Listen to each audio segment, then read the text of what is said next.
میرا رب میرے ساتھ ہے، اس لفظ میں اتنی طاقت ہے کہ دشمن ویسے زیر ہو جاتا ہے۔ زندگی میں کسی سے بھی لڑائی ہو، اچھی طرح سوچ لیں کہ اللہ اس طرف ہے یا اس طرف ہے۔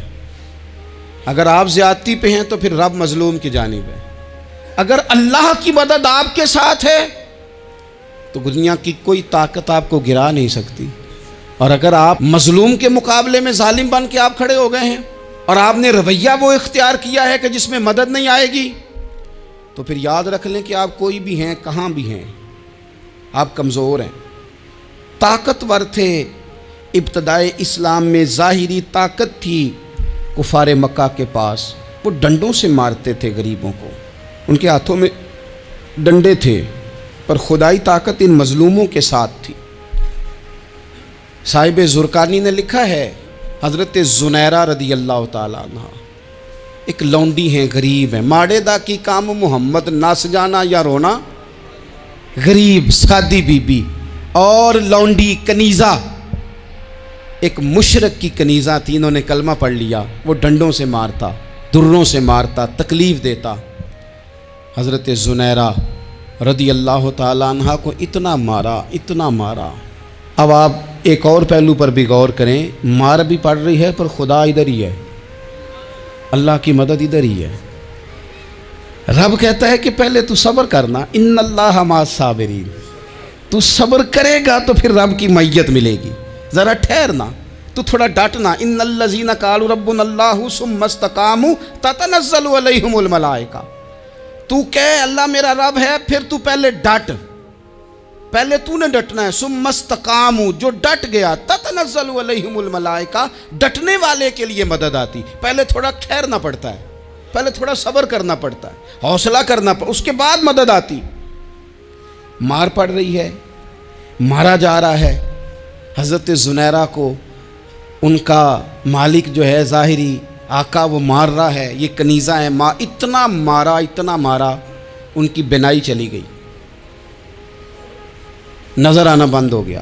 ابو جہل آیا اور کہنے لگا زنیرہ دیکھا نا ہمارے بت تیری آنکھیں لے گئے، معاذ اللہ، لات و منات ہمارے بتوں نے تجھے اندھا کر دیا۔ اب ایسا نہیں ہے کہ بی بی روتی جا رہی ہے، روتی جا رہی ہے، مایوسی مایوسی، معاذ اللہ، پریشانی، غریبی بڑی ہے، پوچھنے والا کوئی نہیں، یہ باتیں نہیں۔ کیا جملے ہیں خاتون کے، کیا لفظ ہیں۔ ابو جہل نے تنزیہ کہا، معاذ اللہ، کہنے لگا دیکھا نا ہمارے بتوں نے تجھے اندھا کر دیا۔ تو جناب زنیرہ آنکھوں کی بینائی گئی ہے اور رات کو گئی ہے، دکھ ابھی تازہ ہے، لیکن اللہ پہ جو توکل ہے، اپنے مالک سے جو رشتہ ہے وہ اتنا مضبوط ہے، اتنا طاقتور ہے، اس میں اتنی گہرائی ہے کہ حضرت زنیرہ بول کے نا اتنی قوت سے بولی، اتنی طاقت سے بولی کہ پورے کفر پر لرزہ طاری ہو گیا۔ فرمانے لگی تمہارے بتوں کی کیا اوقات ہے کہ وہ میری بینائی لے جائیں، یہ میری رب کی حکمت کا تقاضا ہے۔ جب تک اس نے چاہا زنیرہ دیکھتی رہی، اور جب اس نے چاہا زنیرہ کی آنکھوں کی بینائی چلی گئی، اور اگر وہ چاہے گا نا تو بینائی واپس بھی کر دے گا۔ اگر ہو ذوق یقین پیدا تو کٹ جاتی ہیں زنجیریں، اگر وہ چاہے گا تو بینائی آ بھی جائے گی۔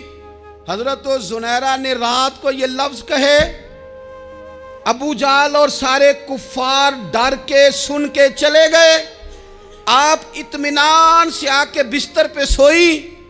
جب سویرے اٹھی تو اللہ نے آنکھوں کی روشنی واپس کر دی تھی، آنکھوں کی۔ اب چھڑی پکڑی ہے، بازاروں میں گھومتی ہے، کہتی ہیں بلاؤ کدھر ہے تمہارے لات و منات، دیکھو میرے رب نے روشنی واپس کر دی، آ کر میرے ساتھ ادھر آ، ستمگر ہنر آزمائیں، تو تیر آزما ہم جگر آزمائیں۔ بیمار لوگوں یاد رکھو، کہہ دیا ڈاکٹر نے کہ تو بڑا بیمار ہے، تو بڑا کمزور ہے، یہ ہو گیا وہ ہو گیا، تو ڈاکٹر اپنے علم کے مطابق بات کر رہا ہے، ہوگا تو وہ جو میرا رب چاہے گا۔ کمزور ہو جانا، پریشان ہو جانا، تکلیف میں آ جانا، پتہ نہیں بات ہو گئی ہے تو جانے کیا ہو جائے گا۔ اپنی زندگی کے اندر اپنے رب سے رشتہ مضبوط کریں، رسول کائنات سے رشتہ مضبوط کریں، اللہ والوں سے رشتہ مضبوط کریں۔ حضرت زنیرہ نے پیغام دیا کہ زندگی میں جو جینا چاہتے ہیں تو وہ رب کا نام لے کے جی سکتے ہیں، جو اپنی زندگی میں خوشیاں دیکھنا چاہتے ہیں تو رسول اللہ کے نام پر خوشیاں دیکھی جا سکتی ہیں. توکل کی بنیاد پر بندہ خوشیاں لے سکتا ہے. اور اگر انسان میں توکل نہیں ہے تو پھر وہ اس کالے جادو سے بھی ڈر رہا ہے, وہ نیلے سے بھی ڈر رہا ہے, وہ پیلے سے بھی ڈر رہا ہے, وہ فلانے سے بھی ڈر رہا ہے, وہ میرے خلاف فلانا رشتہ دار سازش کر رہا ہے تو ڈر رہا ہے, فلانا میرے بارے میں یہ کر رہا ہے تو ڈر رہا ہے, وہ پتہ نہیں دنیا ادھر ہو جائے گی تو کیا ہو جائے گا. اٹھ باندھ کمر کیوں ڈرتا ہے, پھر دیکھ خدا